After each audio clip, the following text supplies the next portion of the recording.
What's up, Meta Nerds? This video is all about the Unstable Terrain Artillery Transport, also known as the UTAT. This enormous vehicle was used by the Grand Army of the Republic during the Clone Wars, and was manufactured by Kuat Drive Yards and Metaboard Corporation. Their relation to Kuat Drive Yards makes them cousins to the AT-TE, and even later TIE Fighters and AT-STs. The UTAT has a pretty unique history, because it was made to solve a problem that a lot of walkers had on the battlefield. A month after the Battle of Geonosis and the official start of the Clone Wars in 22 BBY, fighting made its way to the agricultural planet of Agamar. Here the Republic suffered heavy losses, but not at the hands of the Separatists. Instead, this thick jungle world had a lot of natural bridges, and when the heavy walkers went and stomped on top of them, these bridges gave way. Once these bridges collapsed, the walkers plummeted, instantly destroyed on impact, killing hundreds of clone troopers. Faced with this devastating report, Kuat Drive Yards and the Metaboard Corporation decided that they would have to develop something similar to the AT-TE, but that didn't stomp around like a walker. To do this, they decided to use some repulsor lift technology. But you gotta remember, this thing is gigantic, so you couldn't just slap on a couple repulsor discs and hope it would work out. This monster machine was 23.8 meters or 78 feet long, making it almost as tall as an 8-story building, or about a meter longer than an AT-TE, and longer than 3 armored assault tanks back to back. It was 9.57 or 31 feet tall, meaning this thing would peak out just above a 3-story building.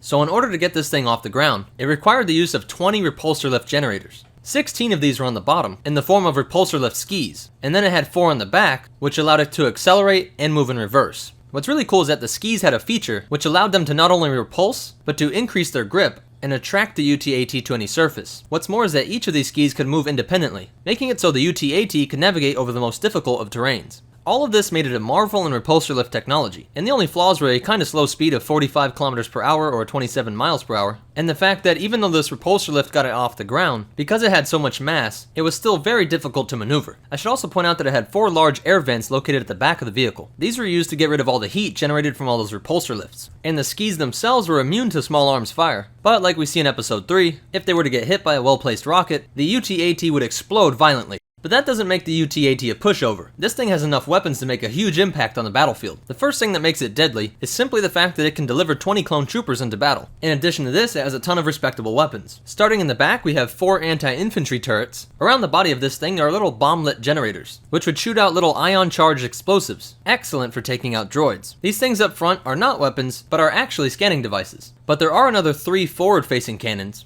The 2 on the side are mounted medium cannons, and the big one up top is an anti-infantry cannon. Now what's really interesting is that there was a variant of the UTAT which swapped out the 4 anti-personnel turrets in the back and replaced them with supplies that would allow them to make temporary bridges. With the assistance of clone troopers, these bridges would be set up in the battlefield, paving the way for Republic walkers. Oh, I forgot to mention, this metal behemoth only needed 2 clones to operate it. Just 1 pilot and 1 gunner could run the whole thing. Now, the AT-TE made sense for most battlefields, and so because this thing was very specialized, we don't see it too often in the Clone Wars, and the only time it has on screen in the movies is during the Battle of Megiddo. It makes a lot of sense that it was used here, because the cities of Megiddo were all elevated and connected by a series of bridges, and that's the last that we ever hear from the UTAT, as there's no evidence that the Empire ever continued their use. But before you go, I definitely want to go over some cool facts and some behind the scenes stuff. First off, this badass picture of Asajj Ventress destroying a UTAT all on her own. Also, the reason why Kuat Drive Yards had to contact Metaboard Corporation was because they specialized in repulsor lift technology, whereas Kuat Drive Yards specialized in walkers. This thing wasn't just used for bridges though, it was also used in snowy environments and swamps.